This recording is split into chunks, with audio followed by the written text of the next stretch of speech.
Are people afraid of you, Beth? Uh-huh. Who's afraid of you, Beth? John. Your brother. And what is your brother, why is your brother afraid of you? Because I hurt him so much. Mm-hmm. Okay. And what, at nighttime, what do your parents do to your door? Lock it shut. Why do they lock it shut?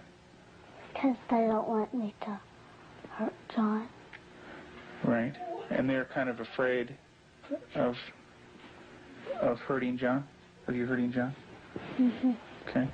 Are they afraid that you might hurt them? Yep. Would you, Beth? Mm-hmm. When would you do it? Nighttime. Okay. Why would you do nighttime? Because I don't like them seeing me do it. But they can feel me do it. Mm-hmm. And what would you do to him, Beth? Stab him. Okay. What would you stab him with? A knife. The program you are about to see was compiled from the actual therapy tapes of Dr. Ken McGidd, a clinical psychologist specializing in the treatment of severely abused children. Children so traumatized in the first years of life that they do not bond with other people. They are children who cannot love or accept love. Children without conscience who can hurt or even kill without remorse. This film shows the devastating effects of abuse on a child. It also shows that victims can be helped. It is the story of a 6.5-year-old girl named Beth. Do you ever stick pins in people? Mm-hmm. Who? My brother. Okay. Do you do it a little bit or a lot? A lot. Okay. And what are you trying to do to your brother? Kill him. Why do you want your brother to die? Because I was hurt so bad, and I don't want to be around people. Okay. Who else would you like to stick pins into? Mommy and Daddy. What would you like to have happen to them? Die. Jesus could have lived to save Israel, yet he chose to die to save the world. Tim is the minister of a small Methodist church in the South. He and his wife Julie have been married for 12 years. Jesus didn't say Unable to have children of their own, they decided to adopt. In February of 1984, they received a call from the Department of Social Services telling them they had 2 children available for adoption. They were told that Beth, 19 months old, and her brother Jonathan, 7 months old, were normal and healthy. We did not need children to make our lives complete.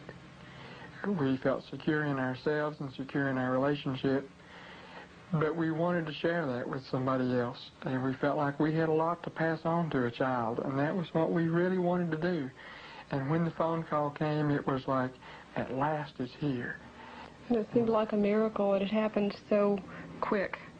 We'd heard of couples having to wait 5, 10 years on a child, and here we had 2 young children.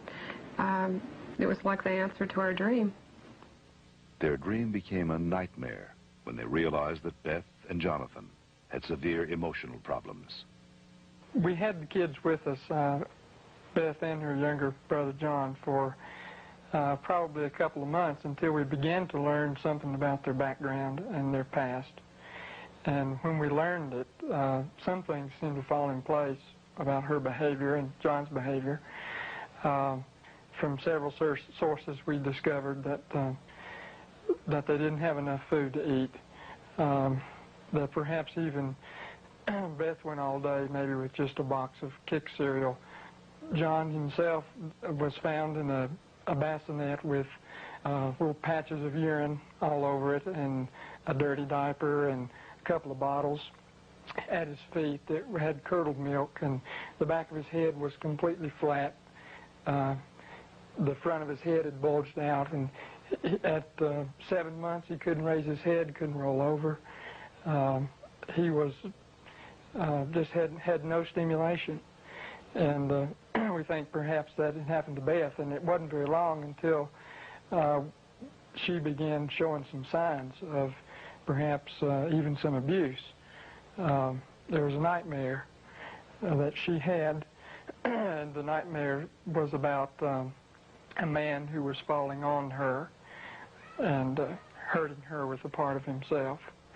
Tell me about your birth father. What was that nightmare like? When he touched my vaginas Okay. until it bled, hurt it a lot until it bled, and wouldn't feed me a lot. He'd hit on me, wouldn't be very nice to me. How old were you? 1. And in your nightmare, what happens? I get real scared. Where are you in the nightmare? What happens in the dream? I'm in the house, upstairs. And then what happens, Beth? When he comes upstairs and, hurts. How do you feel when you talk about this? Scared. Where's your birth father? What's he doing? He's right there, and there's his hand. His hand's right there. Where? Right there. You can't hardly see it because it's green. What's it touching? My vaginas. And what is your birth father doing? Hurting it. Your face looks sad. Can you tell me about that? It's crying because there's dots of the tears. Beth had endured severe neglect and abuse as a child. Her birth mother died when she was 1. Because of these early childhood experiences, Beth never developed a sense of conscience, love, or trust for anyone. The early sexual abuse by her birth father would cause her to exhibit inappropriate sexual behavior, especially toward her brother. Does your brother have private parts?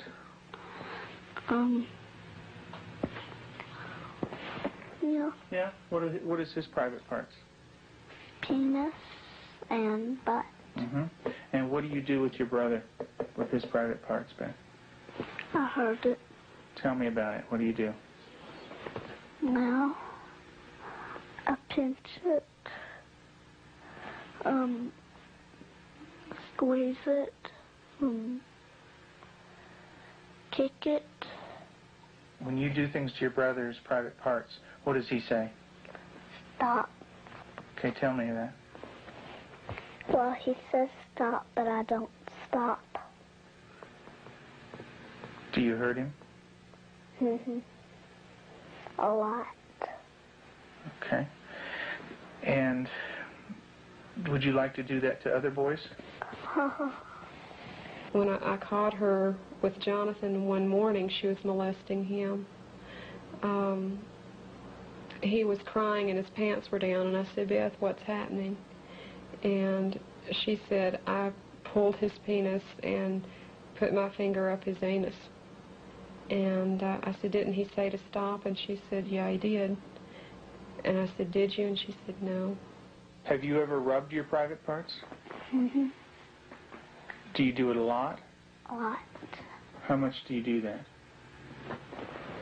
Not every single day, and that's until I did it every single day until it got real bad and messed up, and I had to go to the doctor, and I did not like it.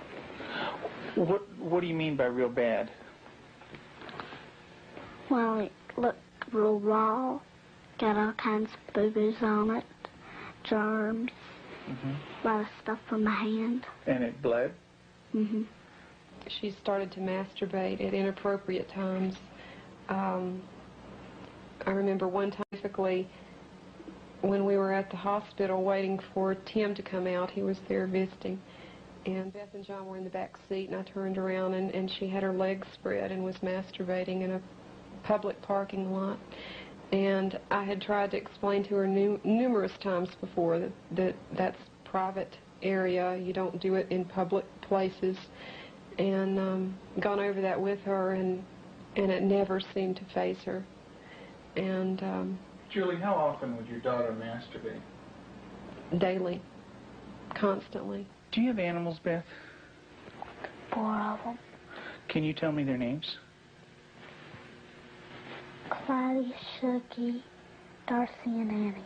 And Daddy said a day ago that there was a stray cat who did not have a home, so Daddy was taking care of it and took it to the vet when he had his flight to go. And what do you do to the animals, Beth? Stick them with pins. Do you stick them a little bit or a lot? A lot. What are you trying to do to the animals, Beth? Kill them. What do they do when you stick them with the pins? Well, Annie cries. She's a dog. She got baby birds down out of the nest, and we thought maybe she was just curious. So we explained that she could hurt them, put them back, and went through a whole sitting down and talking to her about the problem of it. And the next day we went out to check the baby birds, and they were on the ground dead with their necks broken. Let's talk about what happened once when you were smaller, when you found some baby birds in a tree. What did you do then? I took them out. Mm-hmm. And what did Mom say to you? That the mother will not come back if somebody touches her baby. Mm-hmm. Are the baby birds kind of small? Can you describe them for me? Well, they don't have their eyes open, but they can hear me, and they look up. Are they kind of helpless? Little baby birds? Can they fly? No. Can they run away?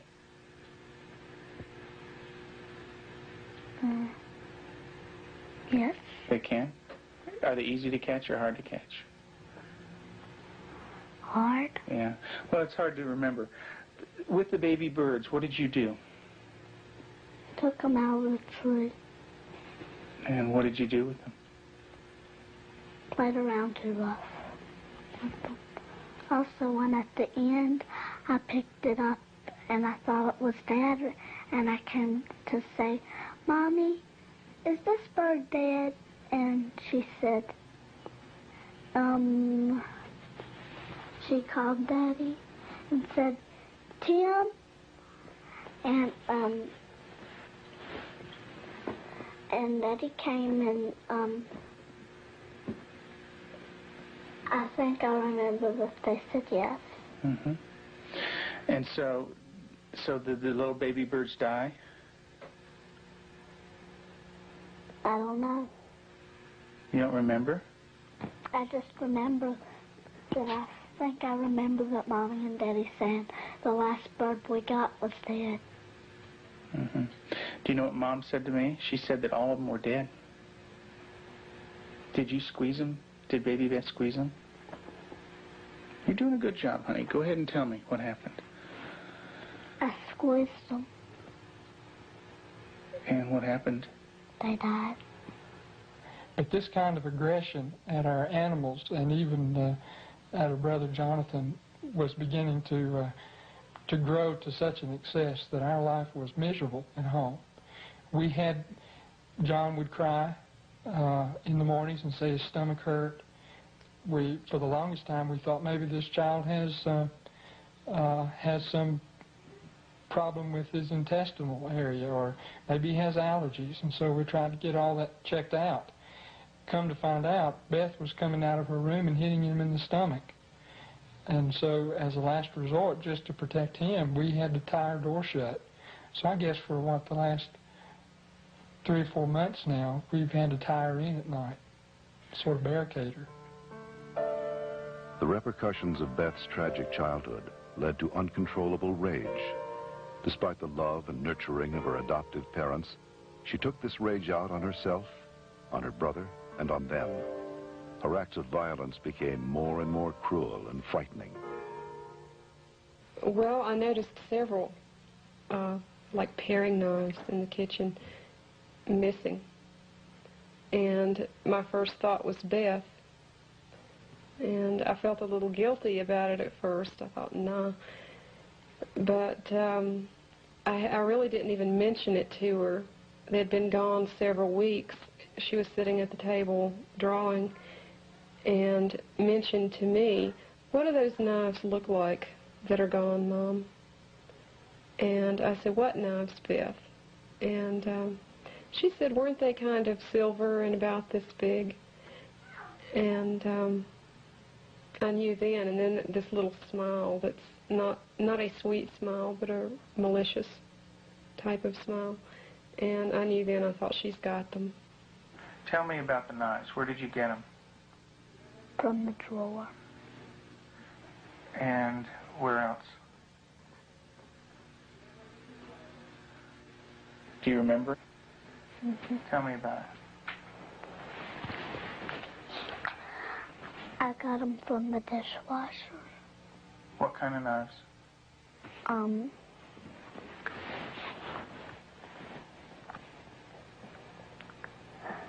Big sharp ones. And what do you want to do with those knives? Kill John and Mommy with them, and Daddy. And when Mommy asks you about where the knives are, what do you say? I don't know where they are. What did you think she might do with the knives? My first thought was Jonathan. And the reason we thought that was that she had, by this time, she had tried to kill John on several occasions and openly admitted that. In the basement, she was hitting his head against a cement floor. I heard his screams and ran down and had to literally pull her hands off, and she looked wild-eyed. Did you get real mad at him? Did you hit his head real hard? Tell me about it. How many times did you do it? A lot? Mm. What was the floor like? Cement. And what happened to your brother? Tell me about it. His head hurt real bad, but his chin, he had to have stitches in it. Could you stop? Use your words, Beth. No. Okay. What was your brother doing when you were doing this?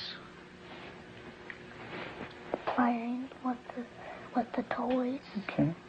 Was he asking you to stop when you were doing it? Mm. What was he saying? He said, "Beth, stop." And what did you do? I didn't stop. I just kept on hurting him. What were you thinking when you were doing that? Thinking of killing him. How did you stop? What made you stop? When I heard Peter walking across the kitchen. Mm-hmm. It made me stop because I thought Mommy and Daddy would come. Okay. Did Mommy come? What did she do? She sent me to my room. Okay.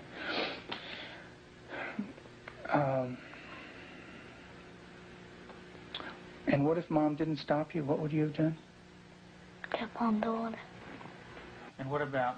After evaluating the extent of Beth's psychological problems, Dr. McGidd felt that for the well-being of the family, Beth needed to be temporarily separated from them. In April of 1989, her parents brought her to a special home with an expert at raising children with early attachment disorders, especially children who are dangerous to themselves and others. I have children that have killed numerous times. Cold-blooded family members, neighbor children killed them. And they can do it. Makes my blood run cold just thinking about 9 years old. People don't think a 9-year-old is capable of cold-blooded murder, but they are. That attachment break does severe damage to the heart, the ability to care and the ability to love. they don't care and they don't love, they're capable of anything.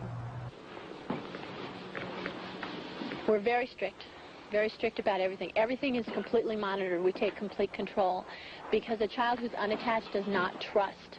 And because they don't trust, they don't allow anybody to be boss of them. So we take complete control. They are not boss of anything. They have to ask to get a drink of water. They have to ask to go to the bathroom. They have to ask to leave our sight. Part of that is because we cannot trust them because of the damage that they've done before. Beth, would you like to say grace, please? Sure. Heavenly Father, thank you for this good day and everybody doing good. In Jesus' name, amen. Amen. Amen. They believe that they're evil. They believe they're from the devil. They believe that they are not a person of value. And we have to change that, and we have to build that from a child who's nothing, who's a bad kid in their own mind, to a child who's valuable and loving, and they see themselves as that.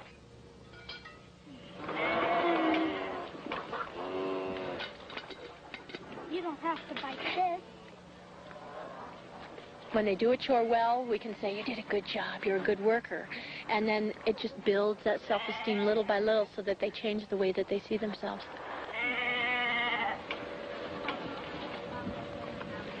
Several months into treatment in this controlled environment, Beth had made progress, and her therapist decided to loosen some of the controls. Anybody wants some more? I can. Beth continued to show signs of improvement. She began to develop a sense of right and wrong. She seemed to respond to affection, was more outgoing. Gosh, I don't have to like. She went to public school, made friends at the local church, and even sang in the choir. And you're going to go into Sunday school again this morning? Yeah. And get stickers. Maybe you could put one on your nose. Through the years you made it clear that the time of Christ was near, though the people couldn't see what Messiah ought to be. Though your word contained the plan, they just could not understand. That's Elijah. Mm-hmm. Yeah, it's a beard. See his beard. There's his nose, and that's his...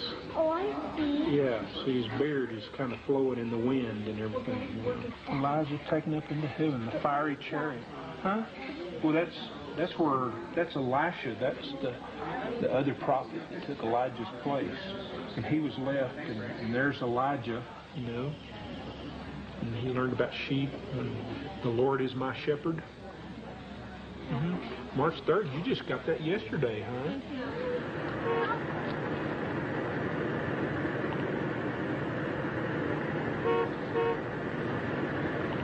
In the beginning, we couldn't trust her with anything. She was locked up at night. We had alarms on the door at night, so she wasn't sneaking around doing things with the other children. We don't worry about that anymore. There's no alarm on her door at night now. She sleeps in the same room with my own daughter, and I trust her that much. She brushes the dogs, and I trust her that much. Because she has earned that trust. She's learned it. She has a heart, and she has a love inside, and she feels bad when she does something now. In the past, because she didn't have a conscience, she didn't feel anything when she did something bad. There was just no feeling there. And now she does feel bad, and it shows in her face. I believe that Beth can make it. She's got a really bright mind. She's got a good heart now, which has done a lot of healing. She's got a really super set of parents. They're powerful, they're knowledgeable, they're motivated. She's done a lot of good work with you in therapy, with Canal and with myself. She wants to heal, and that's the #1 key. And she wants to heal because she has a family that really cares about her, and she wants to be with them. Do you know where that anger came from? That's when my birth dad hurt me. I had it all inside, and I remembered it, and I started doing it. And what did that do when it was inside you? It made me want to hurt people really bad. And who did you hurt? My brother, my mom and dad, and animals. And animals. Who did it hurt the most? My brother. Who did it hurt the most? Me. Why don't you tell me that? It hurt me the most. How did it hurt you the most? Because when I hurt other people, I'm hurting my good self. How do you feel right now, Beth?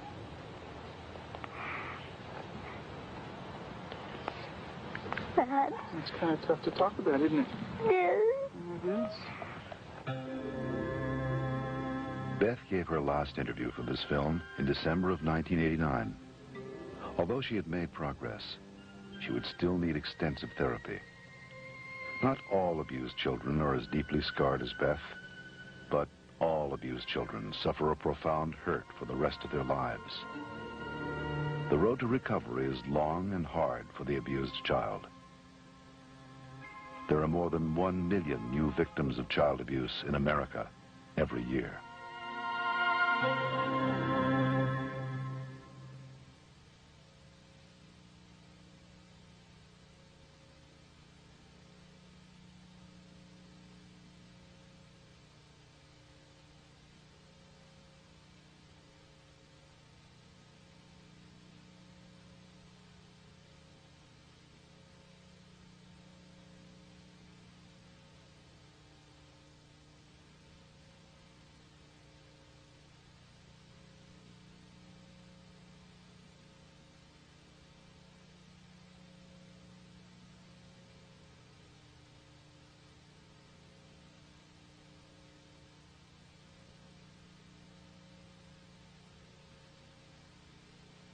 For further information on the prevention of child abuse, write the National Committee for Prevention of Child Abuse, Post Office Box 2866, HBO, Chicago, Illinois, 606.